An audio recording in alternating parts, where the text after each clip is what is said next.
I love what I hear about your report card and your approach, but my brother-in-law is our advisor, and my wife simply won't entertain meeting with anyone else.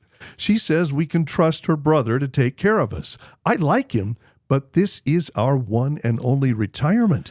I'm not sure we have the best possible plan. What's a guy to do here? Well, sometimes you have to be a quasi-marriage counselor, David. Is this one of those occasions? Yeah, well, it is a reality, right? And sometimes people would prefer to work with a relative they work. Now, one of the things that I think is refreshing at when we recruit advisors on our team, and we're ever expanding our team, our advisors, one of the things that they find so refreshing, I never ask them to go prospect their family or friends.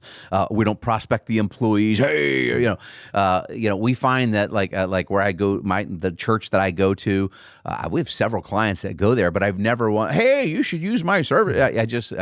Would make me feel weird if somebody wants that, and I don't want any of the clients personally where I go to church, so I refer them to one of the advisors on our team. I'm not going to handle them because I would never want to have that odd conversation. And hey, let's face it, if something were awry in your plan, is that going to make it for an awkward Thanksgiving? I don't know. But the reality is, you need to do what's best for you. You don't do what's best for your brother-in-law. Do what's best for you. So what's the worst that could happen if you went out and had someone take a look? If you got an evaluation from a reputable third, it doesn't have to be us, but a reputable third-party firm to just show you things that maybe you're not being presented. And then the other thing that we always point out is we find a lot of folks are paying a full advisory fee to their advisor, but they're only getting one or two areas of what we call service. In other words, there's 5 key areas we believe wholeheartedly in that make up a successful financial plan.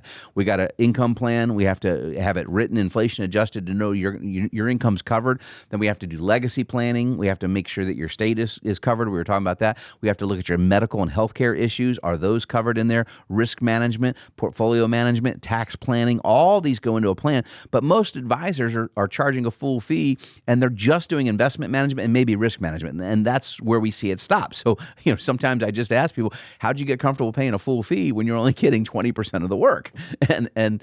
So are you getting the type of advice you really think you need and deserve? The other thing is somebody may have been a great advisor to invest your money along the way, and that's just somebody who's choosing investments. The accumulation phase. Yeah, and that's a different skill set. They're just choosing investments to grow while you were maybe 15 or 20 years out. But now that you're arrived at retirement, you may need a different type of advisor. I kind of always put it akin to when you go to the doctor, right? When you were young, you were probably going to see a pediatrician, a specialist in your age bracket. As you got older, you went to a family physician typically, and as you get older, you end up seeing mainly like internists or geriatric doctors, et cetera. And if you unfortunately get a certain disease state, cancer, you're not going to go to the pediatrician. You're going to go to an oncologist. You're going to see a specialist. And it's the same thing when it comes to financial advice. So you need to tailor your what you're looking for and make sure who's giving the service meets your needs. And it does, your brother-in-law may be able to provide this. We don't know. I don't know where this person works, et cetera. But what's the worst that can happen if you were to go see what's missing? And then you can even go back to your brother-in-law, hey, can you provide these additional services? And it's a pretty easy find out. But I always tell people, don't worry about choosing us. Don't worry about choosing your current advisor. Choose you.